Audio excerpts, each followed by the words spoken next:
Hi everyone. Are you going to do this every time I say hello?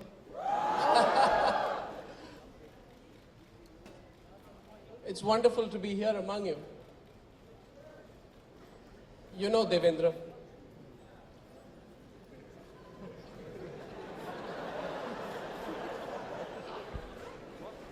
Politicians usually don't like to meet me.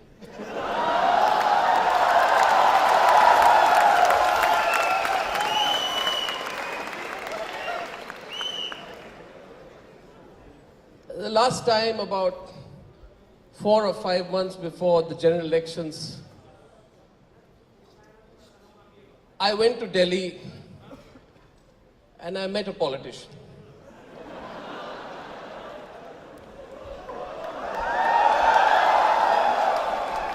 And I interviewed him, and I have not met him after that. I'm happy to meet him. I don't know if he's happy to meet me. Devendra, you're the first person who has wanted to meet me from your fraternity. And let me thank you for that. I hope we'll remain friends at the end of this. In any case, you see, I've not been on TV for about a month, as you may know. We'll be back. We'll be back with Republic very soon. So you've given me a mic and you asked me to speak to Devendra Fadnavis, so you must have the time limit on, because when I'm on TV, there is no time limit. So we'll stop when they tell us to stop. Is my show? I met Devendra Fadnavis for the first time before a bunch of 5,000 students in the Indian Student Parliament near Pune at MIT, if you remember. It was fantastic, 5 years back. And I was speaking in English and he was speaking in Marathi and Hindi. I was speaking in English and Hindi. And I looked around and I told myself that who is this man? I've never met him before. But he was speaking so passionately. And at that point of time, not everybody knew who Devendra Fadnavis was. Just 4 or 5 years back. And I said, who is this man? It seems he has something special in him. And Devendra, I don't flatter politicians. I don't want to flatter you. But you spoke damn well that day. Damn well. Thank you. So wherever you've come and wherever you've reached today and all these students are here, you know, you fully deserve it. And it's great to talk to you today, Devendra. Thank you so much. I'll have 4 or 5 questions. Then I think we'll open it up, if it's okay. I've spoken to Devendra. Devendra, do we have a deal on that? We can open it up, right? Absolutely, we can. We can open it No up. problem. Okay. You asked for I it. think I'll be relieved once we open up.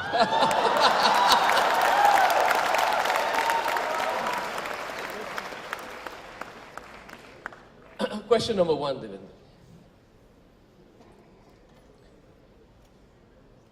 What is the difference between freedom, right of expression, and offense? And the reason I'm asking you this is because generally politicians take offense very quickly. A few months back, there was a drought in Maharashtra. You were fighting to handle the situation. And all that politicians were concerned about was a comedian putting out a video on Snapchat. And I asked on my program, what is more important, drought or Snapchat? And it was so bad that I think Tanmay Bhatt had to almost go into hiding for 15 to 20 days. In that context, my very specific question to you, Mr. Fadnavis, and please don't dodge it at all, what is the difference between freedom and offense? You will never allow me to dodge it, so I'll try to attempt. I think, freedom is absolute. But on the other hand, it's not absolute. Why? Because when we talk of liberty, my liberty is absolute till it doesn't encroaches the liberty of other person. So there is always a limit to a liberty. So I think there is a freedom to everybody, there is a freedom of expression, but freedom of expression till it doesn't encroach the freedom of expression of someone else, it is absolute. I think till it doesn't encroach, it's no offense. Once it encroaches, even Constitution thinks that it's an offense. Who decides? You decide, me decide, whosoever decide. And when it becomes legal, the Constitution decides. But who decided for Tanmay Bhatt? The poor guy got scared. See, about Tanmay Bhatt, my opinion is that it's a private program. So I think in privacy he has all freedom. Once it comes into public domain, you have all laws of your land. If it violates law of your land, then somebody has to decide that whether it violates or not. You have courts, you have prosecution, they will decide. What people want to know, what these students want to know,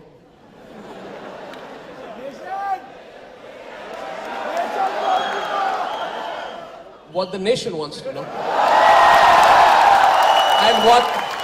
and what the Republic wants to know, Mr. Fadnavis,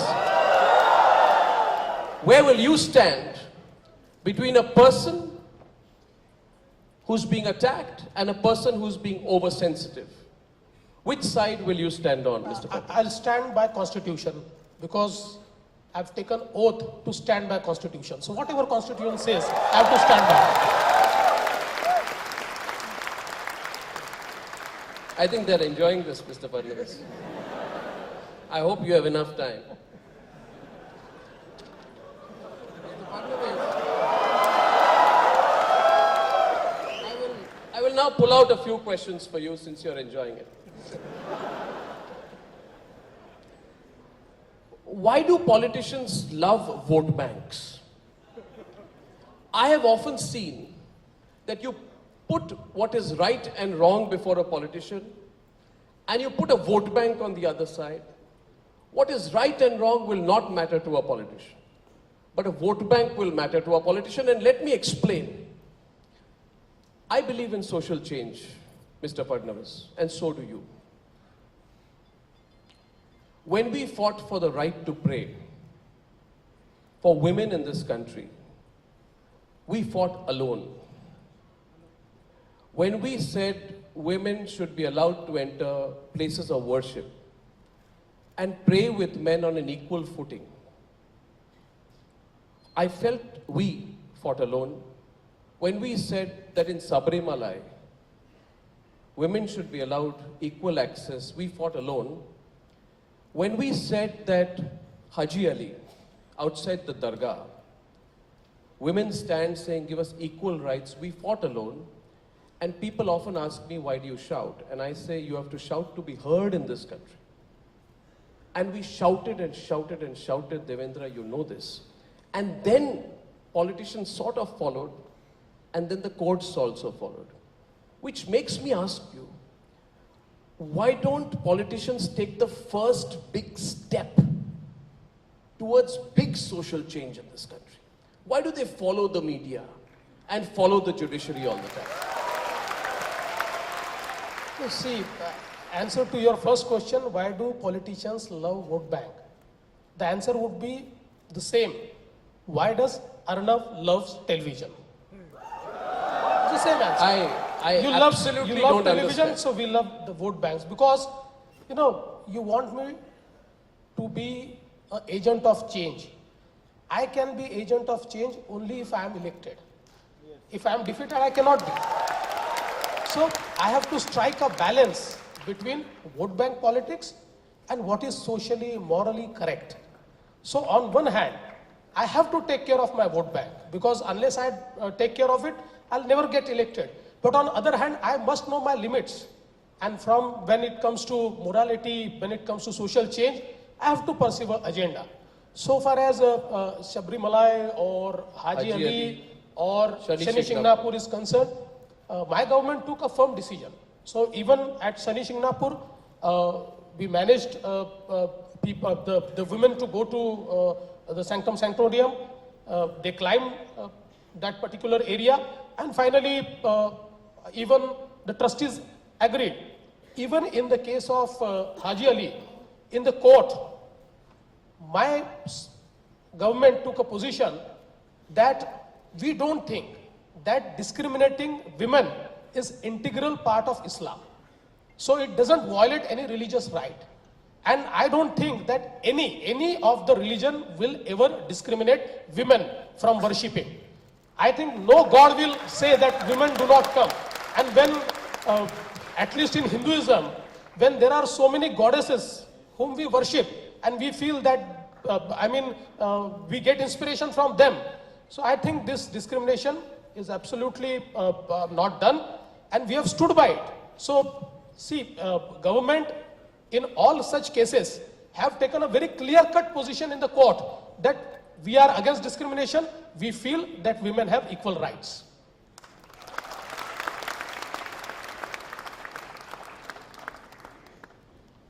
I'm not convinced.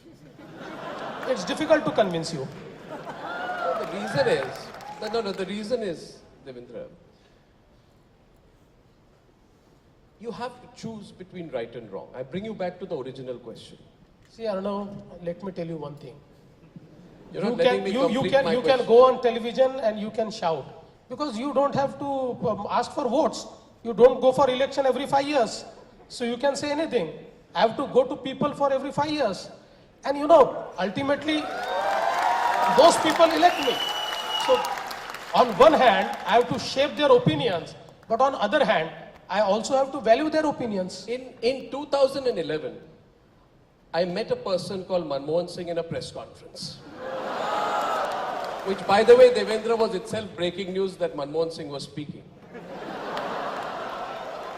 And I asked him a question. I said, Mr. Manmohan Singh, Dr. Manmohan Singh, I asked him about the scams, and he answered with the famous phrase, compulsions of coalition politics. And I said, with Dr. Manmohan Singh, Mr. Prime Minister, you have to have, I understand what you're saying, but you can't compromise on corruption. The moot point was on a choice between right and wrong.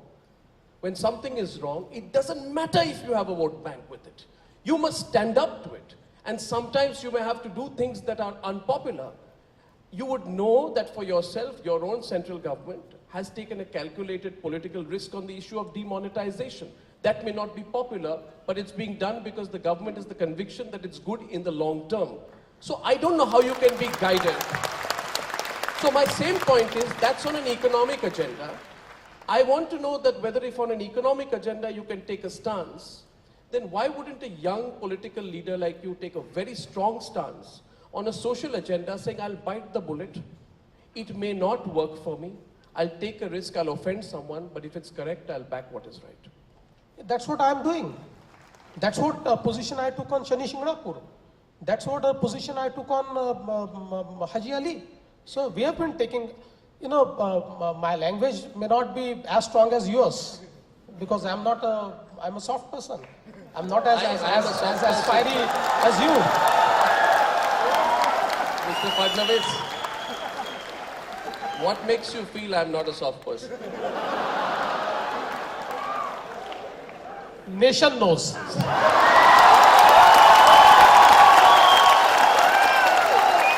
I've heard this very often, you see. When the politician eventually answers questions saying, what do you know? I go among the people. I get voted. You go on TV. That's all right. People watching me on TV are also human beings, and thank God I don't ask for votes, Mr. Fadnavis. My next question to you is this. When we were in college, we came in college in the aftermath of the Mandal Commission agitation, and take a position on this. We were told reservations will end in a fixed period of time. The founding fathers of this country also said merit must matter. Only merit. Not merit and anything else. And I say this before this audience in the context of my own personal experience. If you allow me, I'll share with you. That when we entered college, we studied very hard. Mr. Fadnavis, I studied in Kendriya Vidyalaya, Jabalpur. And I worked hard. When I got my class 12 marks, at that time 88%, I said, damn good.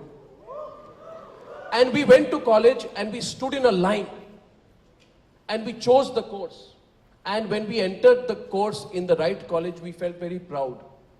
But when we entered the college, the first time people said, oh, don't go to college. And I remember I asked why. They said because the campus is burning. I was in Delhi University, Mr. Fadnavis Hindu College. Campus was burning. Campus was burning in the aftermath of the Mandal Commission agitation. And that's when they said to me, you are not your marks, you are not your course, you are not your college, you are only your caste.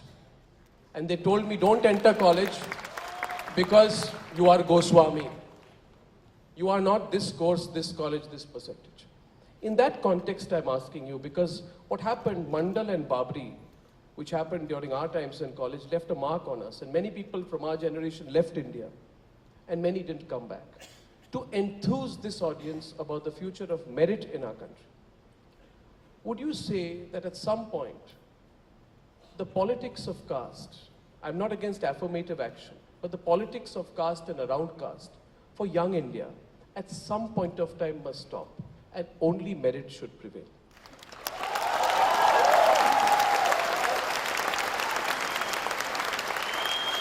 I think there are two situations.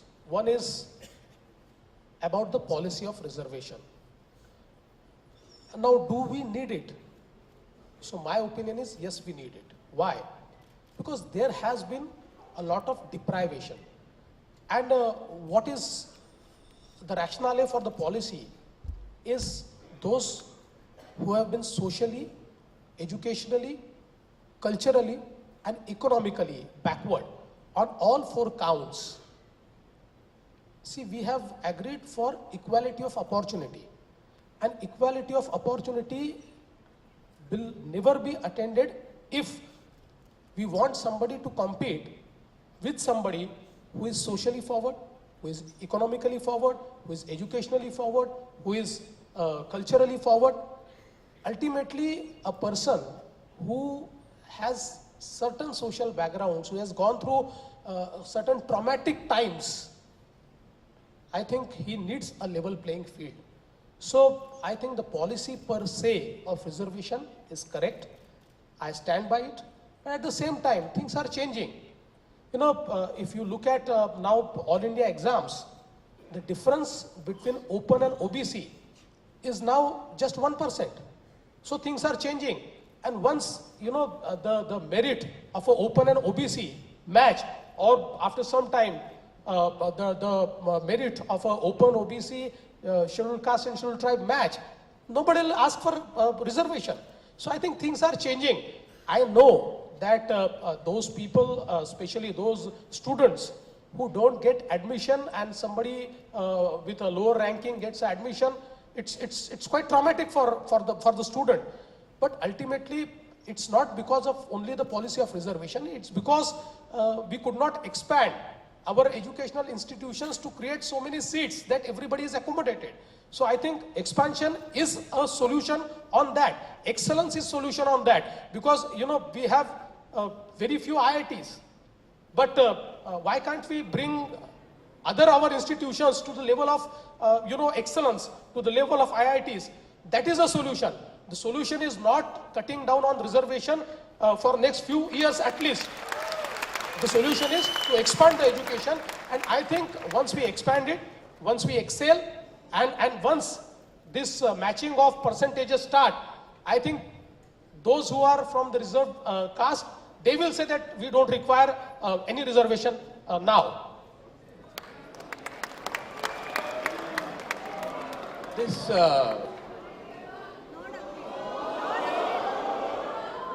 This new angle you've presented about the matching of marks is a new formula. I've never heard of it before. you could be shifting the goalpost. Now, question is, where do we stop? And I say, I love talking about contentious issues. Hence, I pick up the contentious. At what point do we stop? You see, reservations in private sector, people are saying. Corporate sector. You know, so some point somebody is going to tell you that at what point do you say that you're encouraging people to come in, you know, at equal opportunities? At one point of time, do you make it a disincentive for others? I've debated this issue of reservations in private sector also, Mr. Fadnavis. That becomes a contentious issue. I've even recently heard about reservations for judiciary being talked about and supported by some people. Are we taking it too far? I think, so far as I know, there's no proposal of any reservations in private sector. Long time it has been debated, and unanimously, I think almost all parties and all stakeholders have decided that private sector, there will be no reservation. So I think there's no such proposal at all. So far as judiciary is concerned, I think judiciary has its own capacity, you know, to accommodate people. But having said that, the fact is that after Mr. Balakrishnan, there has not been a single scheduled caste judge in the Supreme Court. That is also an area of concern. Now that if you look at, you know... Are you saying that the collegium is biased? See, I cannot say that. If I say that, it would amount to, you know, contempt. But I think somewhere you have to look into it, because I don't think that there is not a single scheduled caste competent judge in entire country who can be a Supreme Court judge. For last 8 years, we don't have a single scheduled caste judge in the Supreme Court. That doesn't represent, you know, the entire social strata of the country. So we have to look into it. So we don't require reservation there, but we need to look at the policies. Are they biased? Are they not allowing somebody to graduate to Supreme Court? That is a question that nation wants to know. I think we should open up to some questions from the audience. Should we? One more to him and then I pass it on. I hope you will be kind to me, unlike Arnab. How, you know, the one thing I don't like is the concept of dynasty. Whose son or daughter are you? A matter of right, a sense of entitlement. I hate it, Devendra. I can't stand it. Unfortunately, even in the business where we have come in the media, you know, there have been dynasties, and I'm trying to break that with Republic. I want to know from you how easy or difficult it is to end the concept of dynasty in politics. No, I think in politics, ultimately, you know, people choose their representatives. Having said that, I think it should not be a disqualification to be a son or daughter of a politician. Don't play safe. But it should not be the sole qualification. You know, when people with no social background, without working... For Rahul Gandhi, is it the sole qualification? I think... The same concept would apply yes. for Rahul Gandhi. I think yes. What? The sole qualification for Mr. Rahul Gandhi has been that he belongs to Gandhi Nehru family. That's the only qualification. Should we throw open? Yeah, please. Are you ready? We're ready. Absolutely. We're ready when we are. And let me tell you, you can ask some questions to Arnab as well. Okay, we'll throw open the questions. Do you have a mic? Yeah. Are we putting a mic across to the audience? Would you like to ask some questions to any of us? Oh, that's a lot of people there. I actually couldn't make out how many people were in the audience. I'm telling you, Devendra, we are sitting here as the entertainment for thousands of people this afternoon. And there must be some reason why they are not in class and they are not out there and they're not listening to the music. It's great. Great. Okay. Okay, someone's got to moderate this because I can't choose between so many hands. So I think someone's got to decide, or do I decide that? Okay, come on, sir. Sir, you want to take... Yeah. someone come up because Yeah, sir, just give him sir, I mic. Just suggest give him someone mic. come up. If you're going to help, Yeah, pass the mic around. You can tell them from here. Someone's got to come up. Sir, this is Yash Lahoti from Pune. So who is your question to where you got to ask them? Devendra, sir. Yeah. Sir, 2 months back, we had a IEEE Congress, which is a global event in Bangalore. And our university exams were first scheduled in the second week of August. But due to some problem, which was not told, the GR came and the exams got shifted 2 weeks later.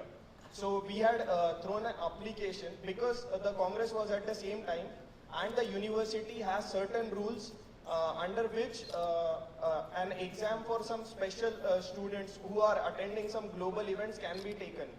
So we had thrown an application to the to the Vice Chancellor of the university, but there was no reply from him for a week. Later on, we moved to the university. We had a talk with all the officer on special duty, controller of examination and everybody, but there was no response. I understood your question. You see, basically, what I really feel is that we need to give autonomy to our colleges. You know, the university like Mumbai, university like Pune, university like Nagpur, it has 500,000 affiliated colleges. And with 500 or 1,000 affiliated colleges, no university can excel. So now the policy of our government is to give maximum autonomy to the colleges so that they are governed independently. At the same time, we have a proper accreditation procedure in place so that the excellence in education is also guaranteed. I think at the first instance, since you are from Pune, which college are you from? Okay, so COEP Pune, we are giving the autonomy very soon, and we want all such colleges to be autonomous, to have all flexibility, to decide their own curriculum, and I think that will solve your problem.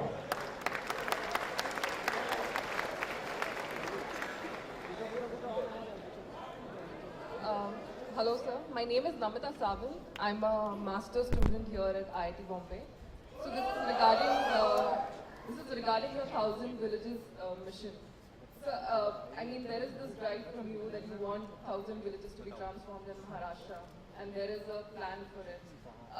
There is a fellowship program as well. So you're offering, people to join this fellowship, and you're giving them 35,000 rupees, and you expect them to do competent jobs. Especially being in IIT, I think there's a stigma, because IITians eventually flock to US and Europe and places like that. And that is what we face through. Isn't it time that government offer competent jobs to, students, especially like IIT Bombay and other universities, so that we can work this development sector with appropriate compensation? Great, I offer you job upfront. Please join the government. Let me tell you, my secretary, Milind Meskar, is here, who is secretary to government of Maharashtra, and he is from IIT Mumbai. Yes, sir. I think you make a point. We require the best of the brains, and I think there are a lot of IITians who would like to enter into government. We'll create a window for them. Thank you, sir. Good afternoon, sir. Sir, I'm always willing to work for the society, making an impact for the society. But I find it can be done in two ways, either by becoming a politician or by becoming a bureaucrat. So my question is, why doesn't the government of Maharashtra come on the first day of placements at our campus IIT Bombay for hiring us? Sir, even if the pay is low, I find like many people would like to work in the government or as a bureaucrat rather than working in many MNCs. Great, I think that's very encouraging. We would really love to come here for, to recruit you. We'll be happy. Good afternoon, sir. I'm Kaustubh, and I read about politics. Also, I have met some of the ground level workers. After getting admission in IIT, most of us think that it's a good time to relax. And similarly, you are also at a top position. So do you feel the same complacency? Can you see the black spots below my eyes? I have not slept for last 2 years. You know, I'm with such a job that I cannot be complacent. You know, every passing day takes away my sleep because I have miles to go. I have so many things to achieve. I've started so many projects. I have to transform. I don't think that ever there will be any complacency in my case.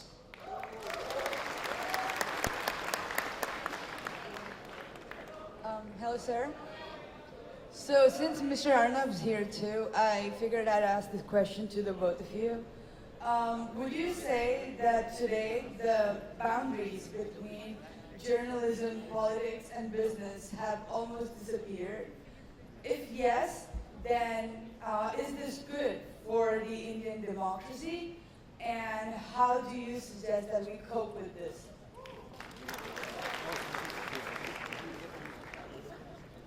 I believe there must be very hard walls between journalism, businessmen, and politics.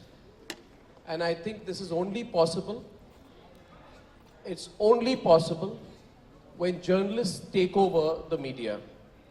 And our experiment, you ask, what are we doing? Republic is India's first, completely, in this century, journalists run, journalists owned, journalists managed media in this country. We are taking a step in that direction. And in this world today where everyone says that only money can win you the hearts of the consumers and the viewers, we are out there as a revolution in news to make sure and to prove a point that eventually nobody can take us away from our readers and our consumers. So we are breaking this whole boundary that has been created between corporate-owned media. We are India's first truly independent media, and I hope we have the support of people like you. Thank you. Hello, sir. This is Kshitij Wadhwani. I want to ask both of you, is the demonetization answer to the corruption which currently the Modi government has taken? It has become a business. Most of people are selling their notes at a percentage to people. I have seen it. And what about the Swiss bank issue? It's not being taken out to the public. What's happening to the money going there? So maybe I'll answer first. See, demonetization is one of the steps towards eliminating corruption. It's not the ultimate step. It's one of the steps. And see, now when 13 lakh crores have come to the banks, this was the money whose address we never knew. Its footprint we never knew.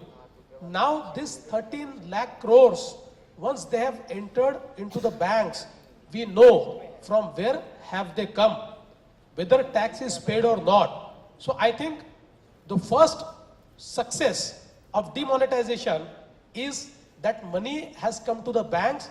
Now we know the address, we have a footprint. Now we can go back on the trail and find out whether the taxes were paid or not. If they were not paid, then I think we can account for those taxes. Whatever penalties are being levied, those penalties will be levied. So I think largely demonetization has been very successful. Yes, there have been instances where people have tried to change the money. Some people must have also succeeded, but it's a short-term success. The moment, ultimately, whatever money you have changed has to come to bank, and at some point of time after 31st of December, you will have to explain from where has this money come. So those who have tried to exchange money will be in more fix than those who have declared their income. So I don't think that now anybody could be spared.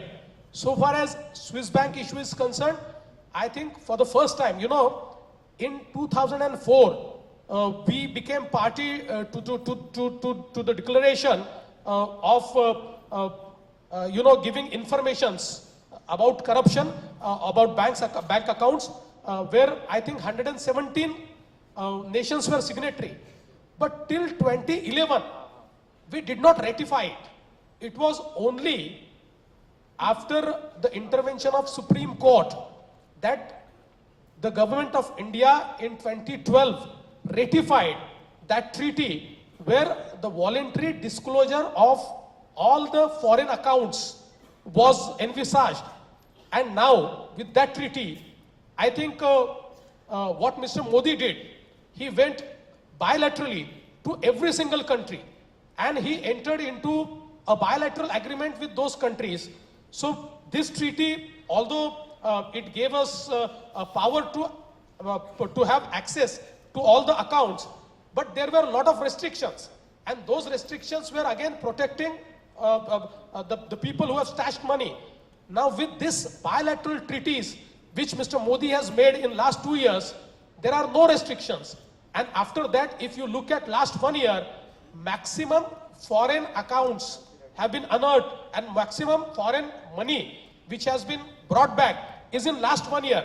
So I think although if we would not have wasted the time from 2004 to 2011, I think we would have got much more, because when you alert people that such a treaty is signed and you don't act for 8 years, the people who have stashed money are not fools. They will, take away the money to proper destinations. That's what they did. So I think today the entire framework is there to bring back the money from the foreign banks.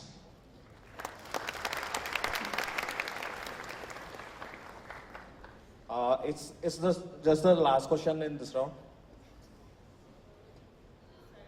Good afternoon, sir. My question is both to you.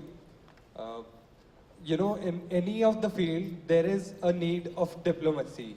So you being saying that we are coming with a channel, Republic, that is going to be completely unbiased. And sir, you saying that vote banks and morally and things should be done. So isn't it like there has to be a kind of diplomacy to survive in this country? Have I done anything in the last 15 years to make you believe I'm a diplomat? As far as I'm concerned, I can never be a diplomat, and I think there are too many diplomats who are disguised as journalists today. Like I believe there are too many journalists who are politicians disguised as journalists, and businessmen disguised as journalists. I also believe there are many diplomats disguised as journalists. I want to just one line respond to the question on the demonetization. I don't know why Arvind Kejriwal opposes demonetization.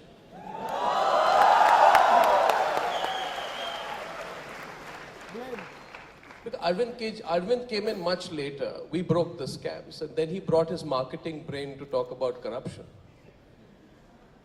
Arvind Kejriwal and people like him who oppose demonetization should know that Kalmadi and Raja would never have been able to do their business through Paytm. That, for me, the greatest single push towards a digital economy we dream of. We dream of a digital economy, and believe me, this digital economy will take this country forward. There is pain, but I know this is one of those steps which 6 months or 1 year from now, we're going to look back and say, well done.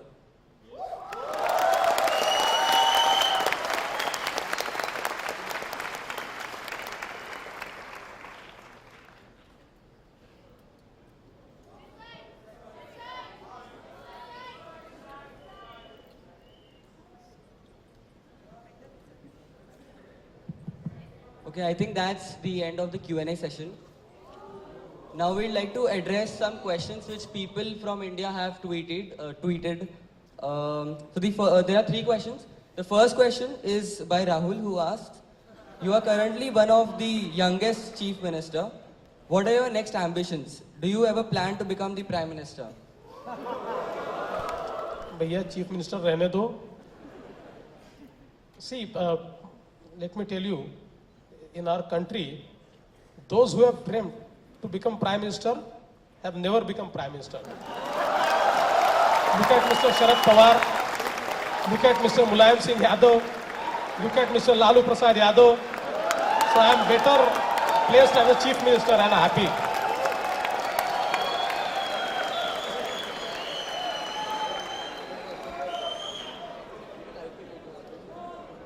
Okay.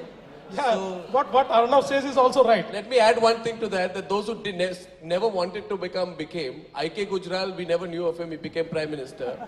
Deve Gowda became Prime Minister. So, now that's a diplomat, huh?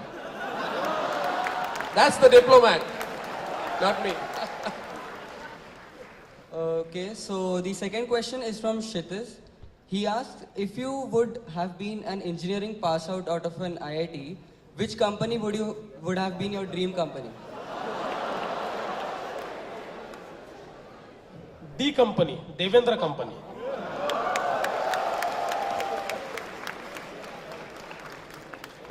Okay, so the last question is from Hemant, who asked, do you think the skill sets needed for excelling in politics and excelling in governance is different? I think that is the irony, that the skill set to excel in politics and to excel in governance are still quite different. But I think that's what this generation can change. I think the skill sets to become a politician and to be in governance can become same if we start voting sensibly, if we start voting on agenda, on certain points. I think the things will change. So I think this generation has all powers, has all capacity to actually bridge this gap.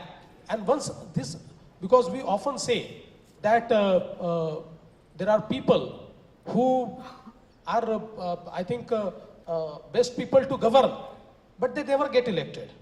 And there are people who are never defeated and become ministers for many, many years, but do not know whether they have more powers or their secretaries have more powers. So I think this needs to change, and your generation can change it.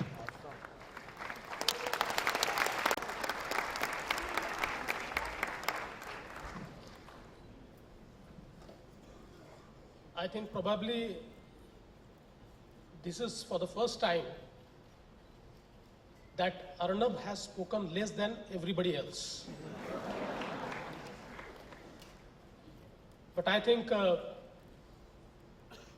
I must say, Arnab, nation doesn't want to know because nation believes on you.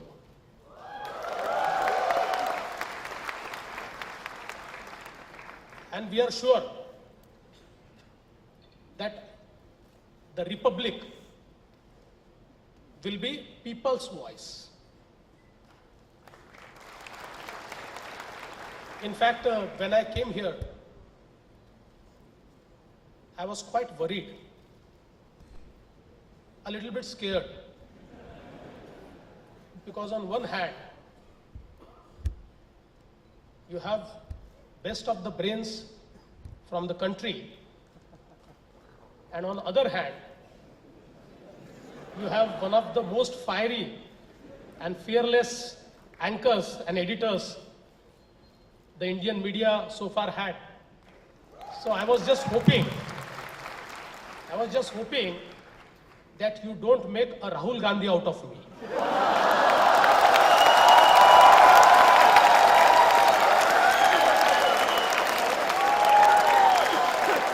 Thank you for sparing me. In fact, this Transform Maharashtra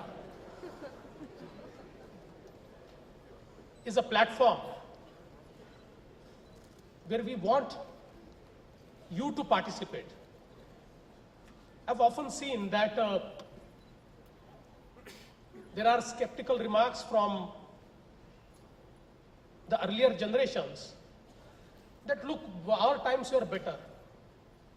We did this, we did that, and this new generation does not know what to do, how to do, they have no ethos.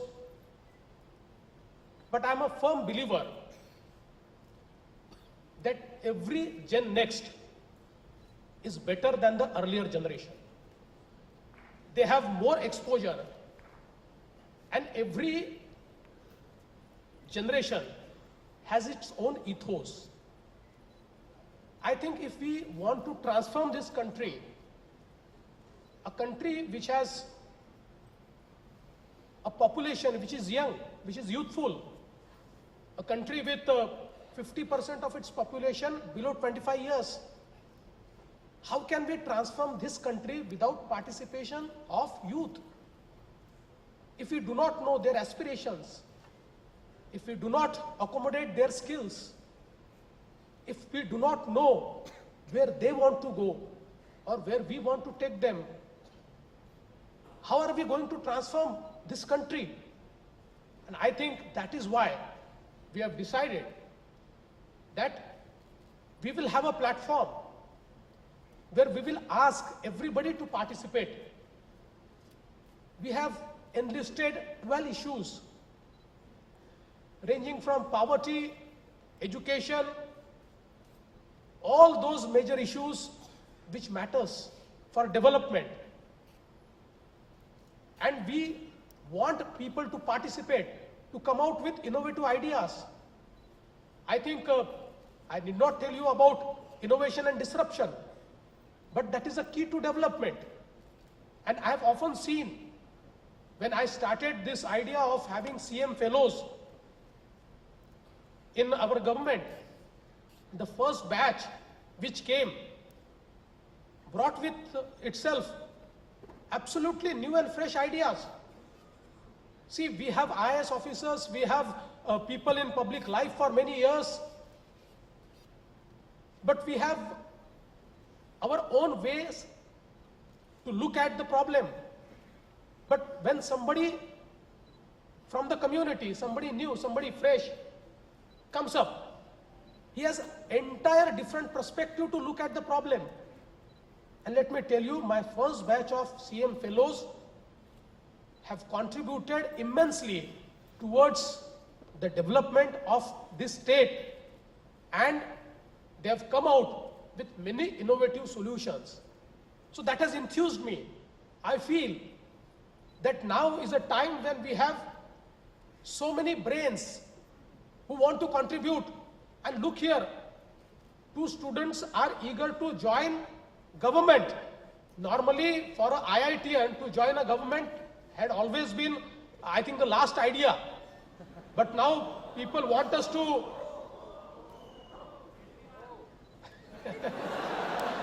don't be Kejriwal bhai, ek hi kafi hai. We know the nation doesn't need more. We'll cope up with one. But I think we want you, we want all these brains to come together. So with this contest, we want the students from 500 different colleges to come out with their innovative ideas on these 12 issues. And I think the best ideas we will choose, and after choosing those best ideas, we'll not only reward those ideas, but I assure you that government will implement the best ideas which we get out of this contest. And I think I'm looking forward for many innovations, for many disruptive ideas which will take a leapfrog and which will take this state, this nation to the next level. I think with my presence in this Mood Indigo, I'm really happy to interact with the youth of this country. And when I interact, I get to know their aspirations. I get to know their way of thinking. And that drives me. That drives me towards right direction. In democracy, many times we live in illusion. We feel that we know everything. We feel that we are there to decide for people. But I think no, democracy is all about participation. You may have different views, I may have different views, we'll fight. I'll disagree with you, you disagree with me. But ultimately, in democracy, the collective wisdom prevails. And that is the beauty of democracy, that this collective wisdom has brought us to this stage where now our entire country is looked upon as one of the most developing nations in the world. And I must also thank our Honorable Prime Minister, Mr. Modi. His innovative ideas, his risk-taking capacity, and his conviction towards his ideas will transform this nation in less than 5 years. And I'm sure with the support like what you have been giving, we can change this nation. So now let's do first thing. Let's take this nation towards a cashless nation, as rightly said by Arnab. See, if we replace currency through currency, it's of no use. If the entire currency is replaced by currency, it will again generate black money. We need to create footprint of every penny which is spent, and that footprint can be created only, I think, through the digital payment system. And it is beneficial to the last person of the society, to the farmer, because often we have seen that the farmer doesn't get MSP. His produce is bought below MSP, but he cannot complain because there is no footprint. But once the digital payment starts, and if he gets anything below MSP, a police complaint would be lodged, and those who purchase below MSP can be taken to task. A small labor. We have Minimum Wages Act. But are we really paying minimum wages to our labor? No, we are not. Why? Because there is no footprint. Nobody knows what is paid. On the register, you write that we have given 350 rupees a day. And in fact, 100 rupees, 75 rupees, 50 rupees are given. But once we start these payments through digital format, I think no labor will ever get less than minimum wage. So I think this entire system is not for a handful few. For us, we can always manage. We can go to Lakshmi and swipe our card and have our food, right?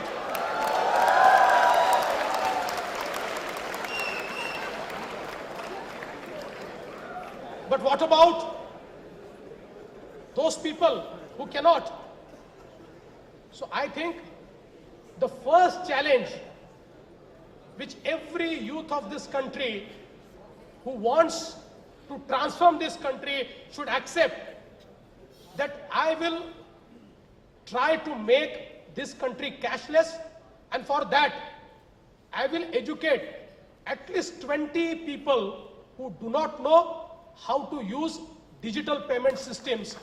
I think at this point of time, the patriotism is to stand by the decision of making this country cashless, because once we graduate to that, I think the fight towards corruption will take a final shape. And once we fight the corruption, once we stop the corruption in this country, we wipe out corruption from this country, nobody on the earth can stop India to be the best nation in the entire world. Thank you. Jai Hind, Jai Maharashtra.